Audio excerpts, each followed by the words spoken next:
The death toll rises in Ukraine following an onslaught of Russian attacks targeting civilian and energy infrastructure. In Mykolaiv, mostly apartment buildings, civilian areas were affected. However, in Dnipropetrovsk region, as well as in Sumy region, we're talking here about critical infrastructure. Plus, will Russia resume nuclear testing now that its parliament has voted to revoke ratification of a global nuclear test ban treaty? What we're seeing is an unraveling of the constraints and the checks and balances that we have in the system for controlling these horrific, inhumane weapons. And later in the program, wounded Ukrainians who received medical help abroad are returning home. We'll hear their stories. Today is Thursday, October 19th. From the Voice of America, this is Flashpoint Ukraine.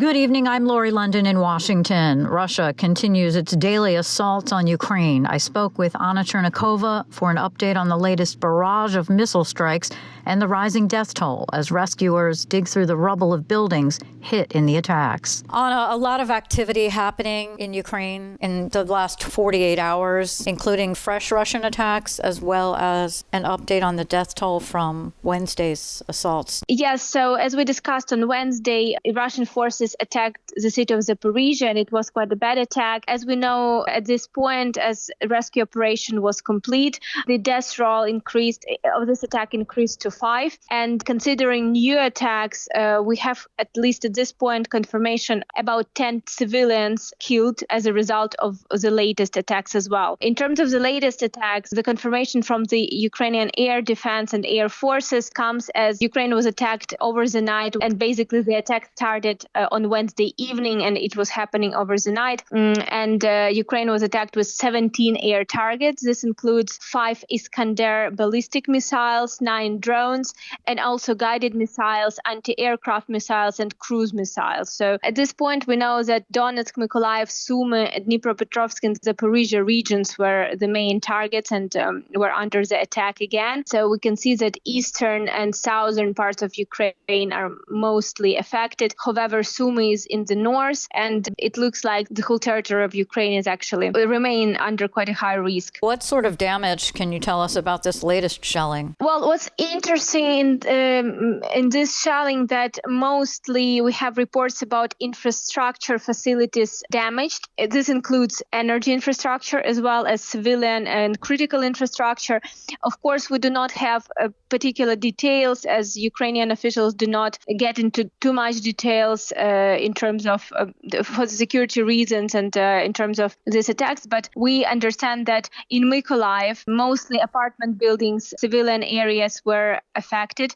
However, in Dnipropetrovsk region, as well as in Sumy region, we're talking here about critical infrastructure. We're also hearing, though, that senior Ukrainian military officials say troops are making some headway in counteroffensive operations. Yeah, the Ukrainian General Staff of the Armed Forces of Ukraine had indirectly confirmed the reports about Ukrainian forces' advance in the Kherson region, particularly on the left bank of the Dnipro River, which is at this point still occupied by the Russian forces. And this confirmation comes in line with the latest Institute for the Study of War reports, as experts assume that Ukrainian Marines have advanced on the occupied bank of the Dnipro River in that area. And as well as also there are certain reports from the Russian war bloggers as well about this, their reaction on this Ukrainian latest moves. So apparently this looks like that Ukrainian forces have certain advance and have certain success.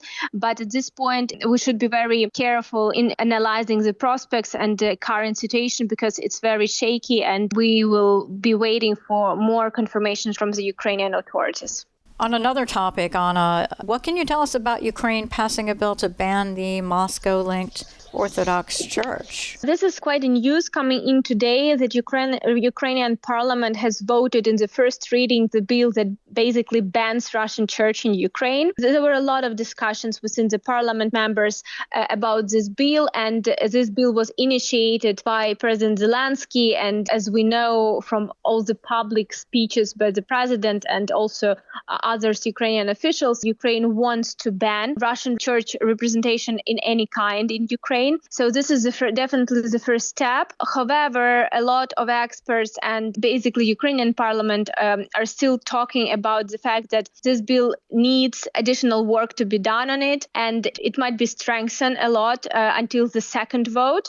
This procedure is already ongoing, and the first step is done, as I already said. So Ukraine is looking forward to actually ban any Russian representation of the religion organization in Ukraine, but Ukraine wants to do it in a way that it's not going to be a problem in terms of the international law. So this might be quite a long procedure. Why is this church such a concern? Well, first of all, the head of the Russian church in his speeches support President Putin, support what is happening. He's calling this war special military operation. So basically, he's repeating all the narratives that Russian propaganda is trying to bring to this case of Russia-Ukraine war. And having the representation of this church in Ukraine, especially after full-scale invasion, is quite a weird thing for Ukrainians. And this is confirmed by the latest polls. There were polls done, and most of Ukrainians support the ban of the church. So it's not even about additional restrictions to be introduced, but actually Ukrainians want it to be banned. I think, if I'm not mistaken, it's over 70% of Ukrainians that voted in its favor. Anna Chernikova reporting for VOA from Kyiv. Thank you so much. Thank you. Russia's foreign minister has visited North Korea and offered thanks for supporting the country's war in Ukraine. Associated Press correspondent Karen Shamis reports this follows last week's U.S. intelligence report of Pyongyang's transfer of munitions to Russia to boost its fighting capabilities. Several North Korean singers serenade Russian Foreign Minister Sergei Lavrov at a gala concert in honor of his visit. Russian state television ran footage of crowds greeting Lavrov in the pouring rain in Pyongyang, alongside a welcoming party waving pom-poms. His visit comes just days after the US said Pyongyang had transferred munitions to Russia for its ongoing war in Ukraine. Shortly after arriving, Lavrov said he came to discuss putting agreements in place that were made when North Korean leader Kim Jong-un recently visited Russia. I'm Karen Shamas. Meanwhile, during his trip to North Korea, Russian Foreign Minister Sergei Lavrov proposed regular security talks with North Korea and China. For analysis, I spoke with William Pomeranz, director of the Wilson Center's Kennan Institute. How big of a concern is it that Russia is deepening its ties with North Korea and China? I think it is concerning. However, for ties with North Korea, Russia, I think, really is strengthening ties because it wants to have access to the Korean weapons. That is really its main concern, dealing with Korea. I don't think they're concerned about global politics and international relations with North Korea.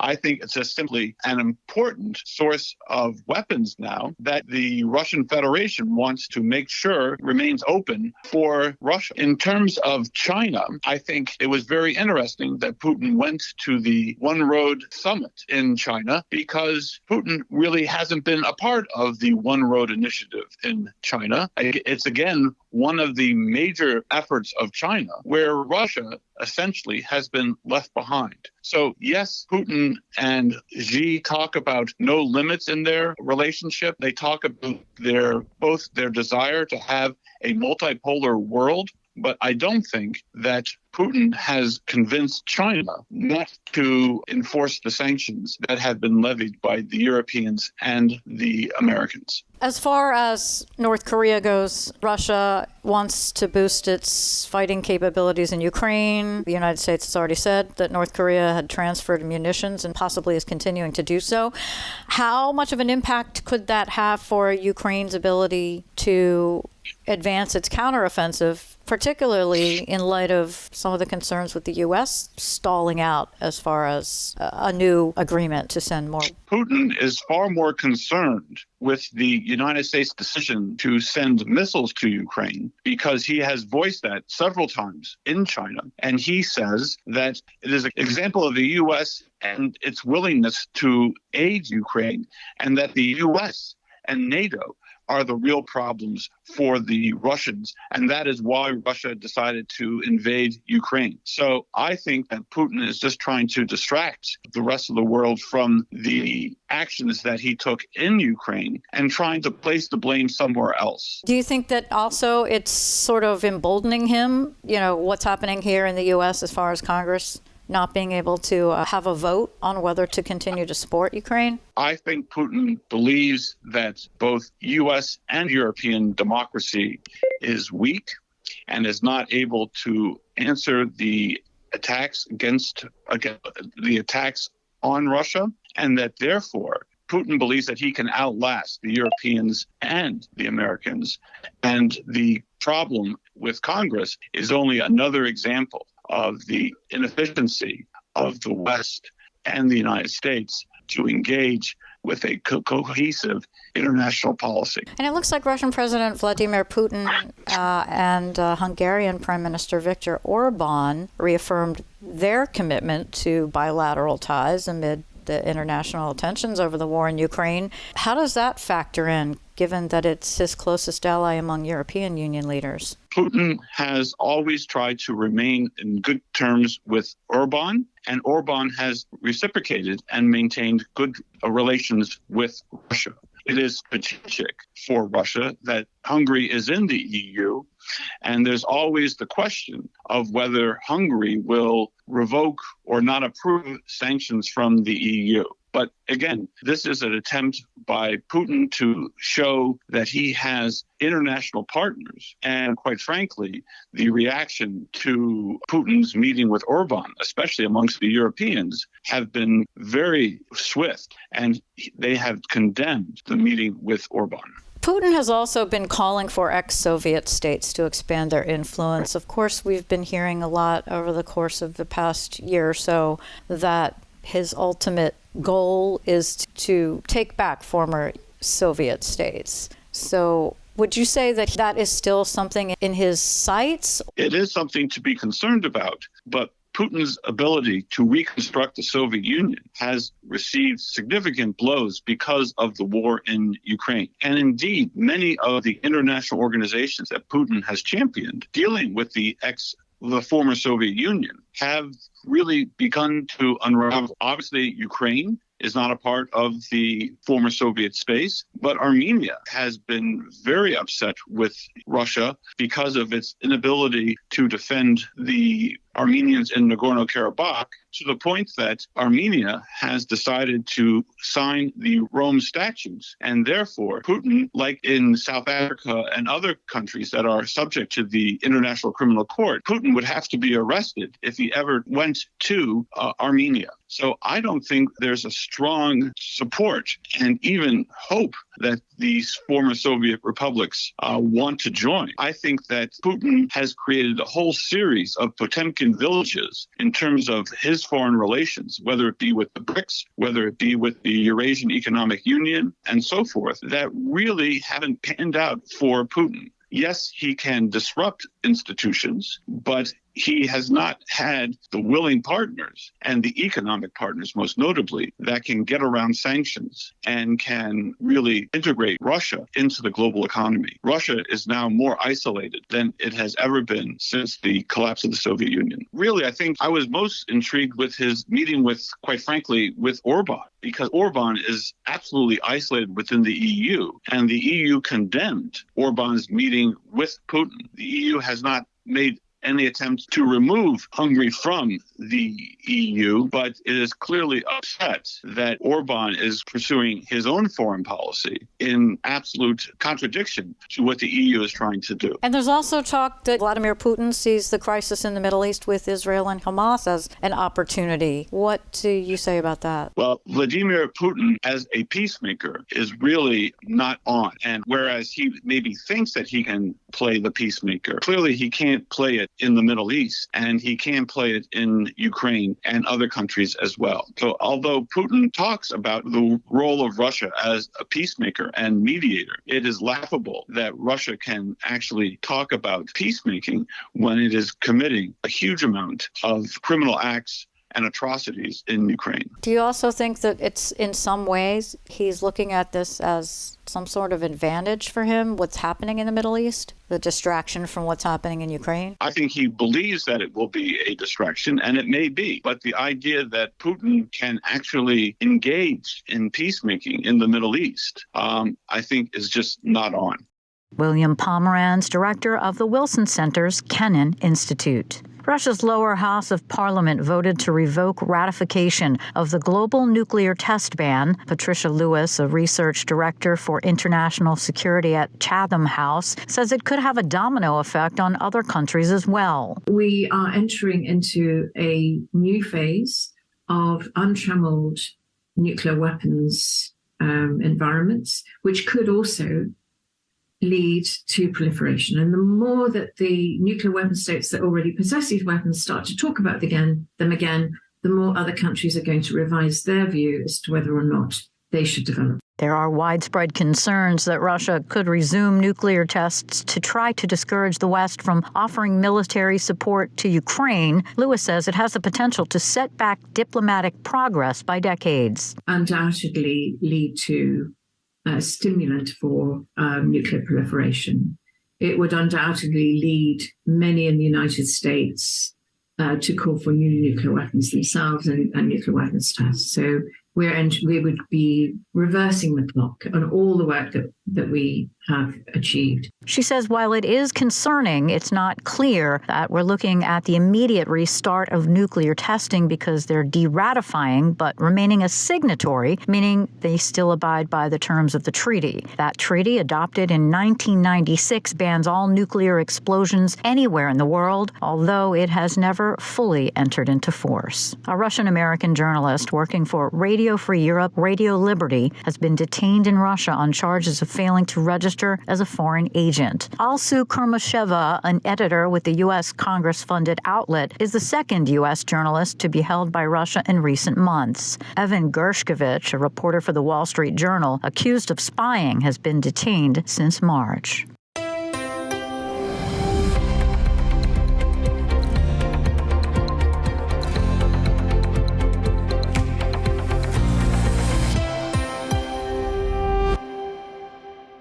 You're listening to VOA's Flashpoint Ukraine. I'm Lori London. U.S. President Joe Biden will deliver an evening address following his visit to Israel. Associated Press correspondent Jennifer King reports the president is also expected to talk about support for Ukraine. The White House has announced that the president will deliver remarks from the Oval Office this evening to discuss the U.S. response to the Hamas attacks against Israel, as well as Russia's war against Ukraine. On the flight back from Tel Aviv, Biden told reporters Israel and Egypt's president have agreed to allow 20 trucks carrying humanitarian aid to cross into the Gaza Strip from the southern border at Rafah. If Hamas confiscates it or doesn't let it get through or just confiscates it, then it's going to end. Amid outrage over an explosion that killed hundreds at a hospital in Gaza City, the UN-supervised delivery would be the first crack in a siege that began after Hamas militants rampaged across communities in southern Israel on October 7th.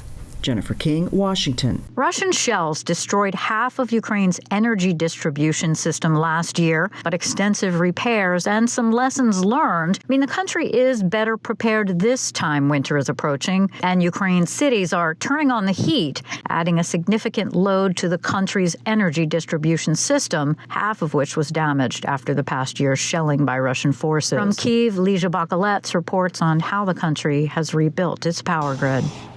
This power substation is one of many across Ukraine. Wartime security measures, especially after the past year's bombings, means reporters are asked not to disclose its location or the surnames of the people who work here. Alexander is an employee of Ukrenergo, the national power company of Ukraine. Behind me is the transformer attacked by a Russian drone last year. The fire was extinguished after several days because of the type of the equipment, which smokes and burns for a long time. This substation was attacked several times last fall and winter, like many others across Ukraine. Officials say half the country's energy system was damaged by Russian bombs.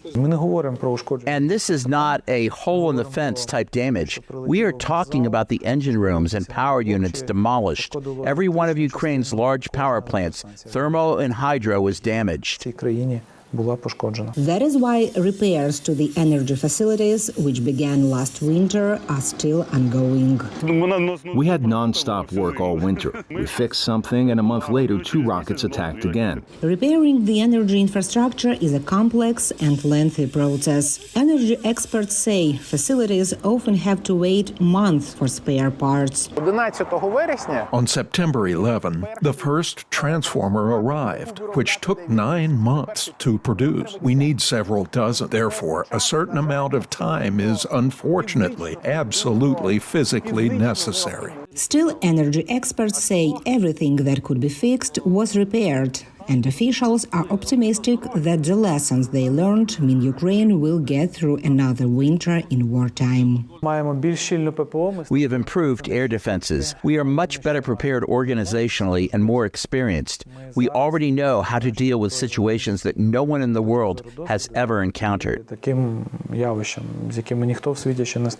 Also, officials say new secret protections have been installed in the energy plants, raising hopes for fewer and even shorter power outages, even in the heat of war. Lesia Bakalets, VOA News, Kyiv. As the war drags on, some severely injured Ukrainians who received medical help abroad are now returning home. Yana Stepanenko and her mother have resettled in Lviv after a year of treatment and rehabilitation in the U.S. Olmilyan Oshudalak has the story. For 12-year-old Yana Stepanenko, who lives in Lviv, Ukraine, today's school schedule is familiar. Algebra, geometry, and world literature. A welcome change from the past year, which was filled with worry and upheaval, and then relief. Yana, who had lost both of her feet in a Russian missile strike, had gone to the U.S., where a clinic there gave her the ability to walk again. She initially held onto her wheelchair, then used the cane and eventually regained her balance and started walking without assistance on her own. Gradually, she learned.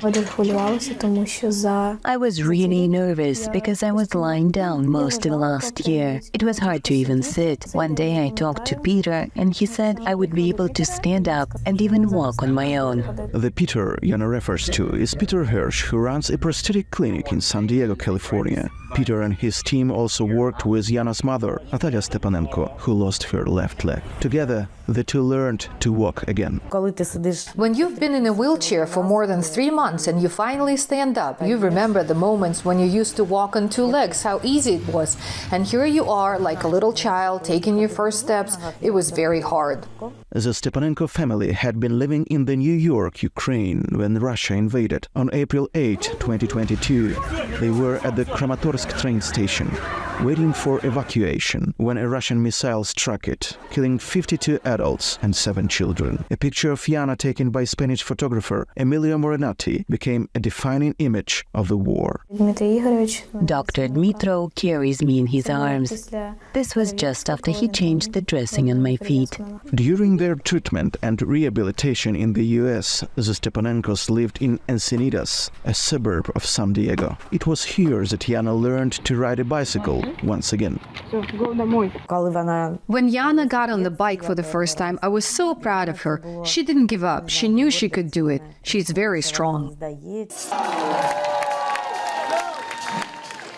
Peter made me special running prostheses in America.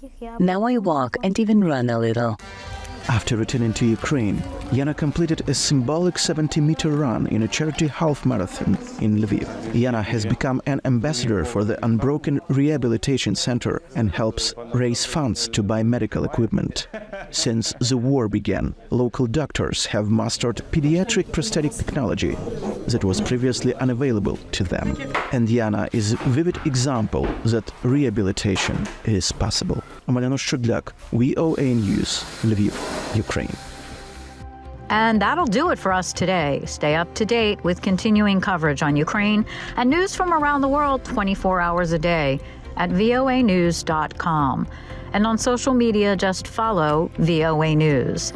On behalf of all of us here at VOA, we thank you so much for listening. Until next time, I'm VOA's Lori London.